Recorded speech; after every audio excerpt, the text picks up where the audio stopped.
Hey everyone, now अब तक तो मैंने कई सारे ऑमनीटिक्सेस का यूज़ किया है। यहाँ आज की इस वीडियो में हम लोग बात करने वाले हैं सारी के सारी ऑमनीटिक्सेस जिनका बेन ने यूज़ किया है। लेकिन हाँ, मैं पहले ही बोल दूँ कि मैं यहाँ पर सिर्फ प्राइम बेन की बात कर रहा हूँ, किसी अल्टरनेटिव बेन के बारे में बात नहीं कर रहा हूँ। एंड हाँ, यहाँ पर मैं रिबूट बेन के बारे में भी बात नहीं कर रहा हूँ। जो ऑमनीटिक्सेस हमारे प्राइम बेन ने यूज़ की है, आज मैं वही ऑमनीटिक्सेस एक्सप्लेन करूँगा। एंड यहाँ पर मैं क्लासिक से लेकर ओमनिवर्स सीरीज़ में जितनी भी ऑमनीटिक्सेस दिखाई गई है जिन्हें बेन ने यूज़ किया है उन्हें ही एक्सप्लेन करूँगा। किसी और ने अगर यूज़ किया है तो उन्हें मैं एक्सप्लेन नहीं करूँगा। तो फिर चलिए आज की इस वीडियो को बिना किसी के स्टार्ट कर लेते हैं। तो शुरुआत करते हैं हमारी प्रोटोटाइप ऑमनीटिक्स से। ये जो ऑमनीटिक्स थी इसे आजमत ने क्रिएट किया था जब एस्कलॉन के चलते काफ़ी ज़्यादा तबाही हो जाती है एंड इनका जिनका प्लानट डिस्ट्रॉय हो जाता है, तब आजमत सोचता है कि कोई ऐसी चीज़ बनानी चाहिए जिसके चलते जो स्पीशीज़ है वो हमेशा सेफ रहे एंड कोई भी स्पीशीज़ जो है वो एक्सचेंज ना हो। एंड इसीलिए वो ऑमनीटिक्स को क्रिएट करता है। ऑमनीटिक्स में एक तरीके से हर एक एलियन का जो डीएनए है वो स्टोर रहता है, इसीलिए अगर कोई स्पीशीज़ एक्सटिंक्ट हो जाती है तो ऑमनीटिक्स की हेल्प से उस स्पीशीज़ को रिवाइव किया जा सकता है। एंड इसीलिए आजमत ने ऑमनीटिक्स को क्रिएट किया था।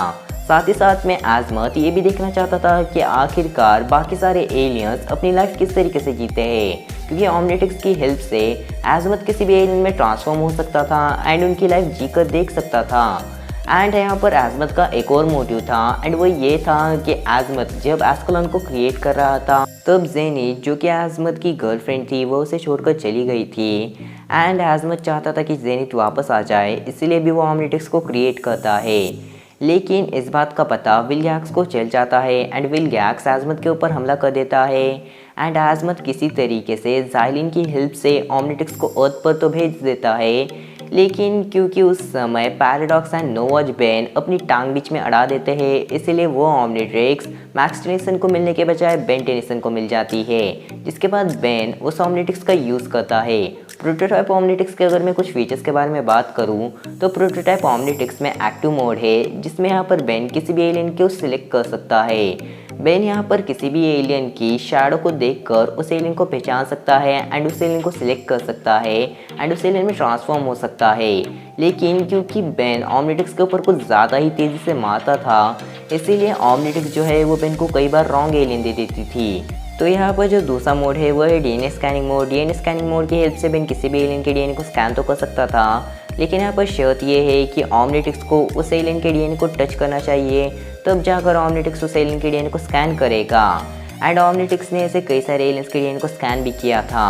नाउ ऑमनीट्रिक्स में कुछ और भी मोड्स थे, जैसे कि रैंडमाइजर मोड जो कि विलगैक्स की फाइट के समय एक्टिव हो गया था। साथ ही साथ में ऑमनीट्रिक्स में कुछ और भी मोड्स थे, जैसे कि मास्टर कंट्रोल मोड, जिसकी हेल्प से बेन किसी भी एलियन में पल भर में ट्रांसफॉर्म हो सकता है। एंड बेन जो है वो ऑमनीट्रिक्स के हर एक मोड को मास्टर कंट्रोल मोड में एक्सेस कर सकता है। साथ ही साथ में बेन सिर्फ अपने थॉट से ही ऑमनीट्रिक्स को कंट्रोल कर सकता है एंड बेन किसी भी एलियन में ट्रांसफॉर्म हो सकता है। बेन 10 लाख एलियंस में उस समय ट्रांसफॉर्म हो सकता है। लेकिन यहाँ पर मैंने बेस्ट मोड की तो बात की ही नहीं, जो कि है रिकैलिब्रेशन मोड। देखो, रिकैलिब्रेशन मोड में जो ऑमनीट्रिक्स है वो रिकैलिब्रेट हो जाती है एंड एकदम ही नई हो जाती है। एक तरीके से ऑमनीट्रिक्स जो है वो अपडेट हो जाती है। एंड बेन 10 की सीरीज़ में ऑमनीट्रिक्स जो है वो अपडेट भी हो गई थी एंड वो ऑमनीट्रिक्स जो है वो बेन के ही पास थी। नाउ रिकैलिब्रेट ऑमनीट्रिक्स के अगर बारे में बात करूँ तो रिकैलिब्रेट जो ऑमनीट्रिक्स थी वो बिल्कुल हमारी प्रोटोटाइप ऑमनीट्रिक्स जैसी ही थी। रिकैलिब्रेट ऑमनीट्रिक्स में भी प्रोटोटाइप ऑमनीट्रिक्स जैसे ही फीचर थे, लेकिन इसमें एलियंस की जो प्लेलिस्ट थी वो थोड़ी सी अलग थी एंड ये जो ऑमनीट्रिक्स थी ये थोड़ी और ज़्यादा एडवांस थी। लेकिन जो रिकैलिब्रेट ऑमनीट्रिक्स थी वो बेन 10 एलियन फोर्स के लास्ट एपिसोड में डिस्ट्रॉय हो जाती है। बेन खुद ही रिकैलिब्रेट ऑमनीट्रिक्स को सेल्फ डिस्ट्रक्ट मोड पर डालकर डिस्ट्रॉय कर देता है। सेल्फ डिस्ट्रक्ट मोड में ऑमनीट्रिक्स खुद ही खुद को उड़ा लेती है। नाउ अब बात करते हैं अल्टीमेट्रिक्स के बारे में। देखो, जो अल्टीमेट्रिक्स है उसे यहाँ पर आजमत क्रिएट कर रहा था, लेकिन इससे पहले कि आजमत अल्टीमेट्रिक्स को कंप्लीट करता, हमारा लाल बेन अल्टीमेट्रिक्स को चुरा लेता है। मैं यहाँ पर बात कर रहा हूँ अल्बीडो के बारे में। अल्बीडो अल्टीमेट्रिक्स को चुरा लेता है एंड अल्बीडो अल्टीमेट्रिक्स को कंप्लीट भी कर देता है। अगर मैं अल्टीमेट्रिक्स के कुछ फीचर्स के बारे में बात करूँ तो अल्टीमेट्रिक्स में बिल्कुल हमारी रिकैलिब्रेट ऑमनीट्रिक्स जैसे ही फीचर थे। एंड अगर मैं यहाँ पर बात करूँ अल्टीमेट्रिक्स के एक नए फीचर के बारे में, तो अल्टीमेट्रिक्स में एक नया फीचर था जो कि था एवोल्यूशनरी फीचर। एवोल्यूशनरी फीचर की हेल्प से बेन किसी भी एलियन के नॉर्मल फॉर्म से उसके डायरेक्टली अल्टीमेट फॉर्म में जा सकता था। एक तरीके से वो उसके इवॉल्व फॉर्म में जा सकता था। अगर मैं बात करूँ यहाँ पर अल्टीमेटिक्स के कुछ और नए फीचर्स के बारे में, तो अल्टीमेटिक्स में एक और नया फीचर था जिसे कई सारे लोगों ने इग्नोर कर दिया था, जो कि एक्चुअली में अल्टीमेटिक्स का शायद से बेस्ट फीचर होगा, जो कि था ऑर्डर ट्रांसफॉर्मेशन फीचर।